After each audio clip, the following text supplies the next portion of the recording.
نبی پاک صلی اللہ علیہ وسلم کے صحابی حضرت انس رضی اللہ تعالیٰ عنہ فرماتے ہیں کہ جب کملی والے آقا معراج پر تشریف لے گئے تو معراج شریف سے واپس تشریف لے کر آئے تو سرکار دو عالم صلی اللہ علیہ وسلم نے اپنے معراج شریف کا تفصیلی تذکرہ فرمایا اور تفصیلی تذکرہ فرماتے ہوئے ارشاد فرمایا کہ جب میں معراج کا دلہا بن کر حضرت جبریل علیہ السلام کے ساتھ خدا کا دیدار کرنے جا رہا تھا تو دوران سفر ہمیں کچھ احباب ملے.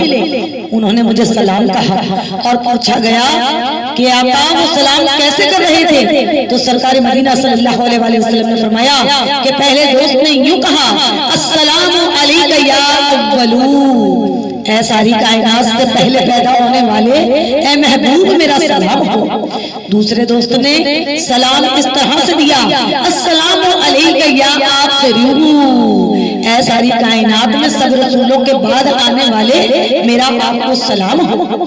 تیسرے دوست نے یوں سلام پیش کیا السلام علیک یا حاشرو، اے حشر میں ساری دنیا میں سب سے پہلے اپنے روضے سے اٹھ کر پوری امت کو بخشوانے والے میرا سلام ہو.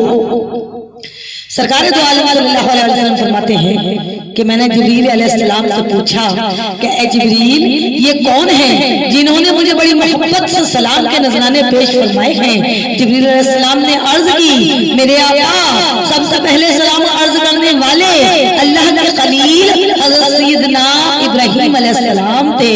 دوسرے صاحب اللہ تعالیٰ کے پیارے حضرت کلیم حضرت سیدنا موسیٰ علیہ السلام تھے. اور تیسرے بزرگ اللہ تعالیٰ کے روح اللہ حضرت سیدنا عیسیٰ علیہ السلام تھے.